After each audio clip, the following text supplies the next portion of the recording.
Hey everyone, and welcome back to another industry report. Here's the deal, right? Even if you don't really care about esports that much, you'll no doubt have heard, Bobby Kotick and co. speak of insane valuations and how it's massive to Activision Blizzard's future. How they're really trying to make the NFL of esports. This is something they're putting a lot of money into, and it has been quite a mess. I mean, like a year ago, insiders told us that Twitch weren't particularly happy with the deal, which does make you wonder about the $160 million YouTube one, and if Susan and co. are actually getting value for their money with that. Now, when we last left this story off months ago, they faced a staff talent exodus and, more people coming in. Sometimes, though, people with no experience in esports. Yes, a shit show. 2020, you see, was supposed to be the year that it all clicked. Came full circle, Season 3 Overwatch League with its international homestand events designed to give teams a global brand presence. Those things that we gamers really care about, right? Nothing we want to resonate more with than a global brand. CDL, of course, kicked off its first season right when Warzone was popping, Modern Warfare was popping off too. It was all doing extremely well. And then you have to look at what happened and ask yourself, how did it all go so wrong? How were we in a situation where players were fined for making suggestions about how to make the shebang better? What's going on? Yes, Activision Blizzard did not get their easy win. That was, of course, no doubt not helped by the pandemic exposing deep enough issues on both leagues and causing a whole raft of problems. The amount, as an example, of disconnect-related game restarts blew my mind when I first found out about it. It really has been a messy situation. There's also been production issues on both leagues. There's also been yet more talent exoduses. There's been format problems, and you have to wonder, how can they salvage this situation? Even if you're like me, you don't particularly care about these particular esports, and a lot of that's because of how they've ran them. You do know it's important to Activision Blizzard, and the one thing we're caring about here is working out how are these big publishers actually making their moves. So, with fresh leadership coming in, a big reorg, and I guess that actually being from old media, and then some big events around the corner and a bunch of changes, let's pop the hood off, let's take a look at what the hell Activision Blizzard are actually trying to do with their esports. Of course, this is brought to you by our patrons, and this month, if you want some sweet loot, I just dropped it on the floor. There we go, it's the Warrior Pin. You will get the Warrior Pin to put, I guess, on your person or elsewhere, and the big old art pack from our Game Studio art team. And seriously, this stuff helps us out so much, and it's a part of why we just brought on 2 more people onto the team. One of them is able to do a bunch of the titles and thumbnails and stuff, which really means that I'm able to spend more time recording and meshing with the team. Good example, this video, this has been in production since July, and it's a niche video. We know it's not going to do that well.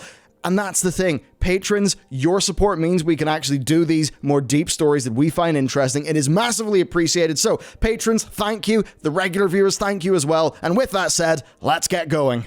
Let's warm up affairs with a bit of good news, and that is that the CDL is moving to PC. And yes, that's the first time that we've really had it be on PC since COD 4 Pro Mod, which of course is a LAN staple of my younger years. An interesting situation. Call of Duty has been a console-only esport for it's got to be the best part of a decade, right? So this is a big change, and it does bring it actually in line with the Overwatch League and with most esports. That would probably simplify the production, I'd imagine. Of course, though, if you thought that meant keyboard and mouse, no, it's with League-approved controllers only. And that does make sense. Here's the thing. Controller-native pros would be absolutely destroyed by the pinpoint-accurate flick shots enabled by raw mouse input, right? Some of those CS guys, their raw shooting capability is just extreme. So yes, that wouldn't really work. And of course, the current Call of Duty talent pool of pros, all their muscle memory is on a controller. So if they did switch to keyboard and mouse, as much as I think that would be cool, yeah, they pretty much do in their entire talent pool. Now, along with this, the Challengers League is also going cross-platform, which is a bit awkward too. For the whole Sony PlayStation advantages thing that they try to have going on with Call of Duty. The main league being PC only is pretty awkward when Sony are trying to say that, the best place to play Call of Duty is on the PS5. So, that's a bit awkward. That's the PC news. And with that said, let's move on to the real meat. Next, we have new leadership. Yes, Bobby has installed a new key man to oversee this.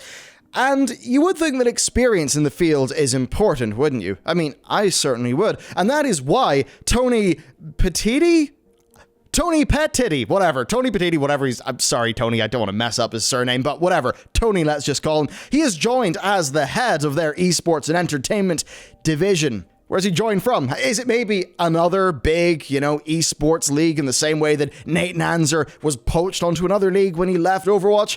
Nah, Tony's from Major League Baseball. Yes, Major League Baseball, very similar to Call of Duty. So yes, that does mean that the top minds of Activision Blizzard, of course, people that we deeply respect for all of their decision-making here, they believe that a baseball man is who should be leading the esports. Cool. And that's in a world, of course, where League of Legends and Counter-Strike, what I would call very organic, natural esports, where they are dominating Activision Blizzard. You'd wonder what they're thinking here. And yes, while Activision go after a very investor-friendly, understandable, traditional sports model, it's very pitchable like the NFL. I mean, there are just more modern companies pushing the envelope and destroying them by leaning into what makes esports unique.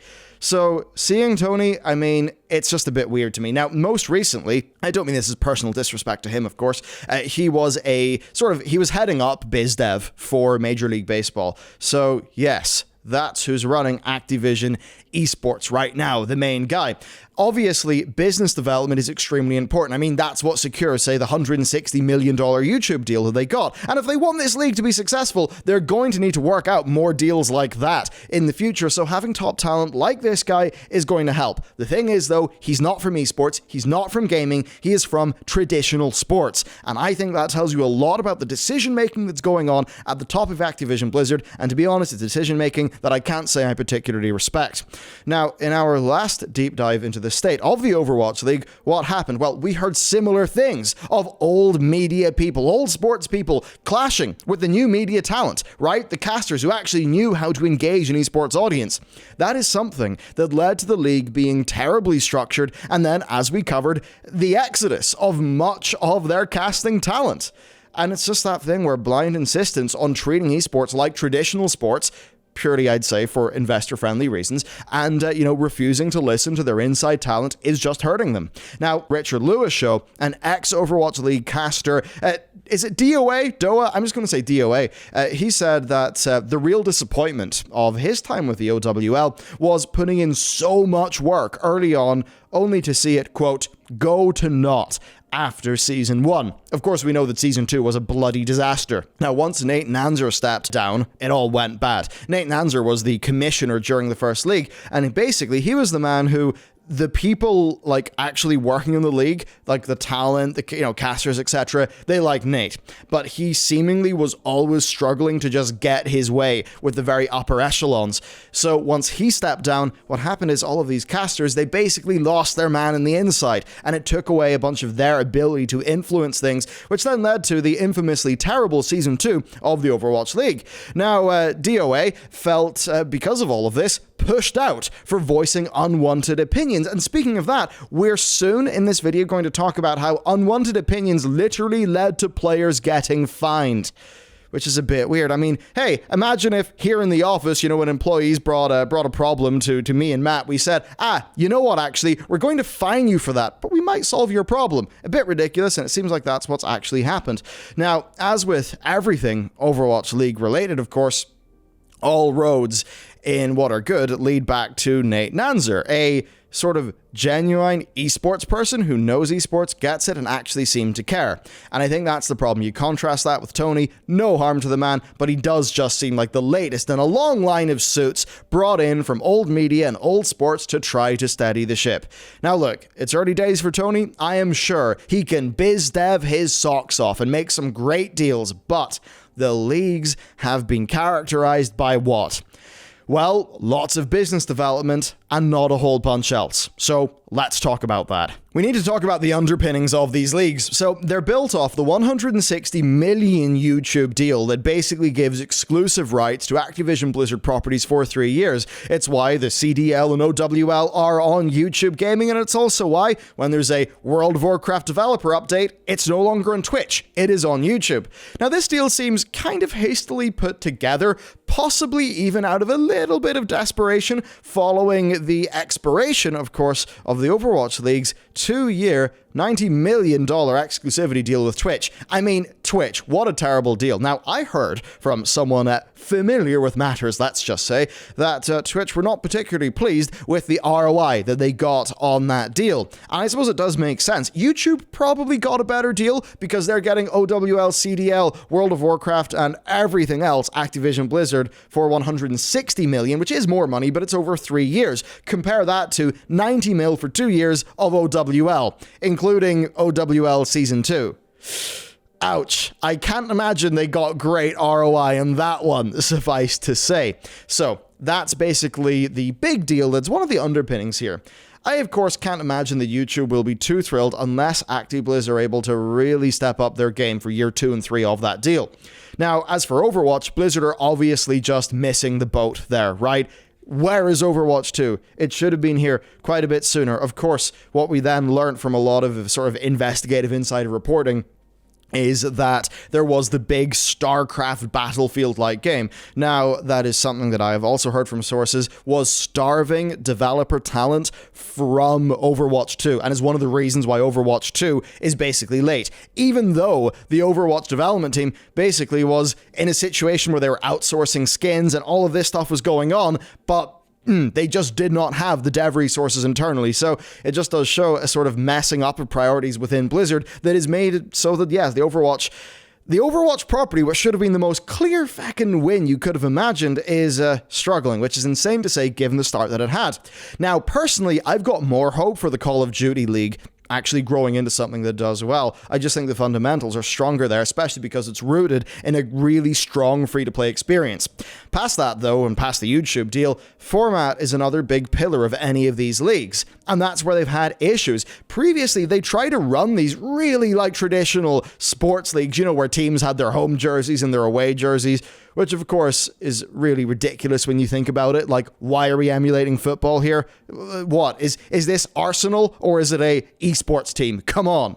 Now, CDL had to change its formats in the last minute because of complaints that stemmed from talent, much because of those very traditional sports formatted rules. Now, the Overwatch League also had to shift formats, but it had to do that partway through a season because the original structure was so damn boring. Now, much of this was called out in advance by existing talent, but of course, were people listened to? No, they weren't. What was the goal? The goal was to be the NFL, because the business model of the NFL is tried and tested, so why not scale that to a global market instead of just an American one and, be able to fluff it up with the insane numbers that gaming actually gets? To me, it seems like that's what their plan was, but obviously that just led to clashes with how people actually want to engage with esports.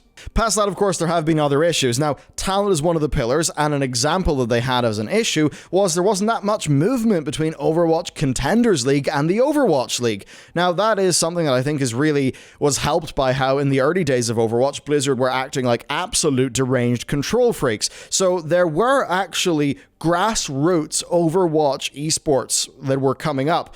But then that was basically just crushed and made unviable because they wanted to force everything into Overwatch Contenders League, main Overwatch League. Of course, what happens when you kill the grassroots? It's very bad for the core health of your industry. You'd think they would have learned because StarCraft 2, while WCS ended up being a little bit successful in its early days, it did have its issues. You would have thought that Blizzard would have learned.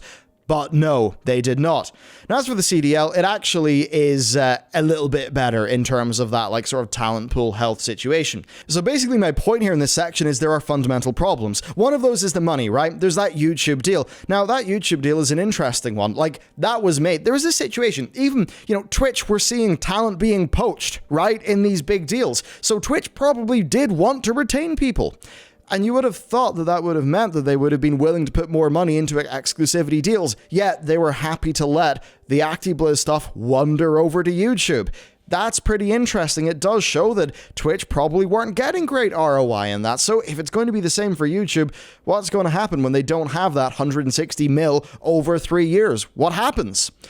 I suppose Tony's going to have his work cut out for him. Now, in our latest report, our previous one, we also heard of, team owners, right, of OWL teams not being particularly pleased by their return on investment, and we heard of sponsors actually being something they were struggling with, and how that seemingly resulted in Bobby Kotick leveraging his position on the board of Coca-Cola to actually get that Coca-Cola sponsorship for the OWL. Those are big concerns. Then, of course, are the talent problems. We've touched a bit in those, but let's properly dive in. The Overwatch League has been bleeding talent, and the Call of Duty League could be set for the same, despite having what, well, I would say looked like a decent enough first season, obviously all things considered.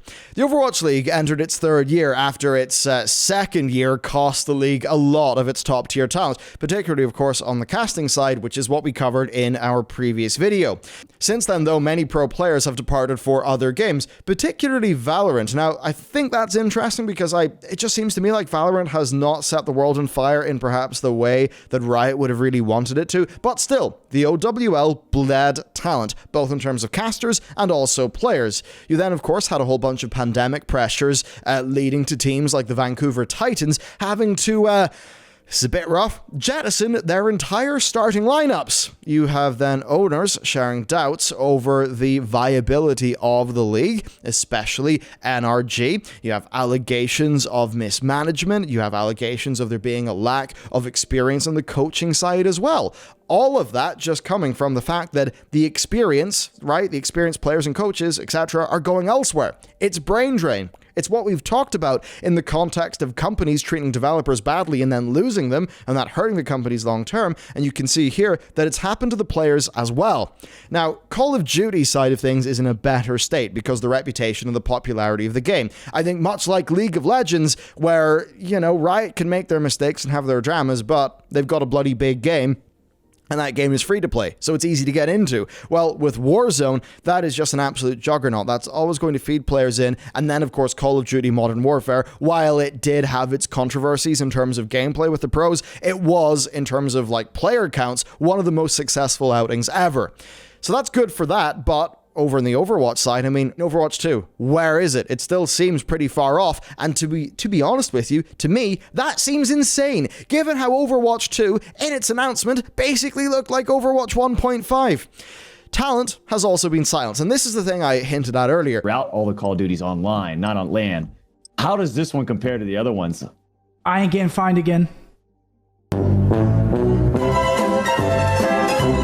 There's been a situation where some pro players have actually been fined when doing criticisms publicly, and these are just insane. These are criticisms that are so bloody clear. And there was the situation after that where basically organizers did work things out with players and did meet many of their concerns, but the players were getting their fines. This is essentially paying X thousands of dollars to enact change. Right? You get fined for speaking up, but then because you spoke up, you do actually make the change. That's insane. And I would imagine that partially because of this, there's actually a players' union that is in the works for the Call of Duty League. That's, I think, the appropriate response to how those players were treated. So another issue then is lackluster communication between the devs and esports. We've seen this in Fortnite, right, with massive events and changes just happening right before massive tourneys, and the same has happened with Modern Warfare. As an example, Infinity Ward changed the MP5 4 days before the Call of Duty League Championships, and they never announced it. Whoops. So pros had to play, right, a New Balance with $3 million on the line. That is not how you run an esports tournament. There's then also pandemic-driven issues with the move to online from LAN, teams being forced to concede series following server failures, things like that going on. They had their largest prize pool, but its initial distribution, that's something that was actually seen as unfair for players. So that is yet another blunder in a cacophony of blunders. You've got players then stepping back from the game, and this is in many ways because of a lack of faith in Activision themselves and how things are being ran. You've got some pros evidently dropping Modern Warfare as a game that they play in practice soon after the season was over, with many people reporting being rusty when they returned to do things like exhibition matches, after their sort of competition play. That's just embarrassing. You then have the 2021 season shift. It's moving from a 5v5 to a 4v4. Now that's great for the matches and the state of competition, but there's a problem how they did it, because there were fully rostered teams of 5 players. that only found out 24 hours after the season championship. They only found that out 24 hours after, and then they had to drop a player. That's not how you run a team well.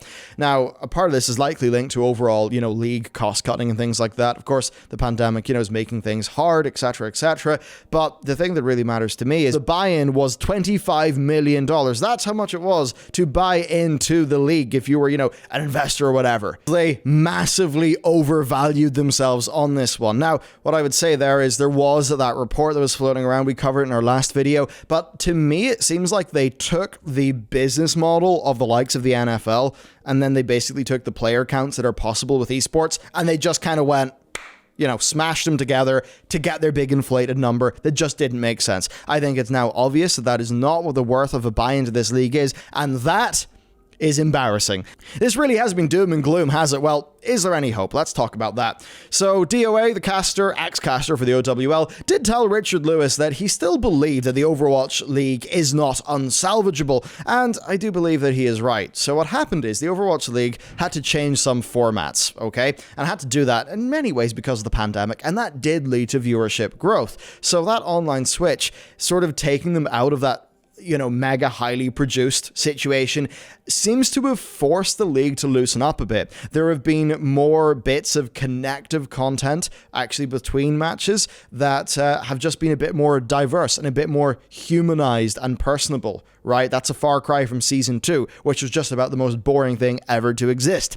Outgoing talent, right? They said the league needed that human touch, and they said that based on their experience doing esports gigs in other leagues. What happened? Their suggestions ended up being done, obviously too late, after they had left, and it just shows that, yeah, their suggestions were implemented, bam, the viewership goes up, showing that Activision were wrong in Season 2. Again, who would be surprised by that? Now, also, there have been other improvements for contracts. I'm not going to go into the weeds of this because I think it is kind of boring, but suffice to say, it gives players a bit more flexibility, and that is across both leagues. So that's probably good from the player side. Then the CDL 2021, well, it's going to have a renewed focus on the challengers tier of the competition, which is good for, new players coming in. I think the cross-play there is going to make it a bit more accessible as well. So that's overall good for the basics of the health of the league. But that said, there's still just a lot of work that needs to be done. Shifting back to LAN in 2021 could fix a bunch of the production and technical issues. I mean, they've had so many disconnect problems that it beggars belief. It's quite ridiculous. There's things like having to change their disconnect rules mid-match as a response to a disconnect causing a team loss. And the same goes for the Overwatch League as well, where technical problems have hampered it to the point where the casting talent are just sitting there filling dead air. I mean, even going back to the CDL, there was a problem where a player lagged out when the score was 135, but only DC'd after it was 150. But the thing is, the score had to be under 150 for a game reset to happen. So that meant they were basically screwed. Now, at that stage, there was 100 grand on the line for fans to guess the brackets of the tournament. And that, of course, provided an incentive for people to target players' connections, perhaps DDoSing them to try to make brackets go in the way that they wanted. And funny enough, that issue went away once the matches were played on a delay. So yes, it actually could have been that they created an incentive for viewers to DDoS some players. Whoops. But the thing is, those delays even caused issues too. And this is bad news for Bobby Kotick's esports betting ambitions that we also covered in a video where betting companies were not informed that the games were actually on a delay, and that meant that they updated their scores too early. Whoops. Once again, bad communications, bad management. Now, that said, there has been some good things. Viewership numbers are up on the CDL, right? They can leverage Warzone's strength. Then, of course, there's Black Ops Cold War. There is more faith in Treyarch, their ability to make a competitive game. The competitive COD community basically likes Treyarch more than Infinity Ward, so that could be good for the CDL. So it all could be going up for Call of Duty. I mean, Call of Duty is, as we've covered, pretty much at its apex. It is doing so well. As for the Owl, though, well, Overwatch 2... where is that? It seemingly is nowhere to be seen. Now, the word is that, we won't really be hearing much from it until BlizzCon 2021. So what, could we get a beta by then? Maybe something like that? I mean, Blizzard are doing a digital BlizzCon in February, so perhaps we could hear more there. But overall, it's clear that Blizzard failed to capitalize on really the success of Overwatch. And we've already covered how, via the sort of multiple things that I have heard from sources that I can just say, I'm not going to say who they are, obviously, because that's not fair on them. But yeah, I mean, I have heard the development resources for Overwatch 2 were, it makes sense. You can deduce this yourself without having to talk about sources or anything. It's just the fact that you're making a shooter game. Overwatch is a shooter game. If Overwatch 2 is the thing that's the most important to your business, and you have a whole bunch of staff making an apparently extremely cool Battlefield-like StarCraft game, well, yeah, that's going to starve resources from Overwatch 2. It seems like that happened, and it seems like that has cost them a lot. I mean, while the core Overwatch fanbase might be more engaged by the changes in the Overwatch League broadcast, for the general audiences, I just think that Overwatch is kind of old hat. I don't think it's in vogue these days. It's going to take a lot for Overwatch 2 to actually re-inject a bit of hype in that IP. So, to close off our deep dive into the state of the Activision Blizzard esports, which, as we said at the top of the video, are massive for Activision Blizzard, at least if you listen to what they say in their earnings calls and stuff, you do have to wonder, where will Tony take things, right? What are we going to get after this $160 million YouTube deal? Is this just another old sports executive? Right? Is that really what it needs when it's an esport and it's new school? Why have you got old school coming in to run it? Will the Overwatch League actually open up to more creative ideas from its casting team? Or is that something that will go away as soon as they return back to their, more fixed production that's not online, when they maybe try to go as NFL as we can, or as they can, when they get back to doing LANs. Then there's the Call of Duty issues, they're rooted in things like actual broadcast, productions and stuff like that could be fixed. But then there's a problem with, their apparent disdain for players. I mean, there's a reason why the CDL players are thinking about getting a union together after they weren't treated well, Will they actually listen to their players and their talent?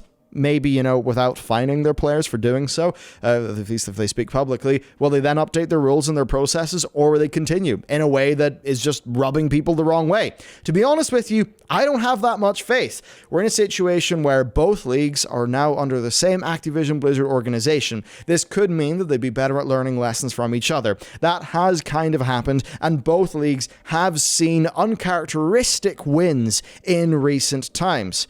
The pandemic to LAN switch, that will give Activision Blizzard a chance for a clean slate and a fresh start.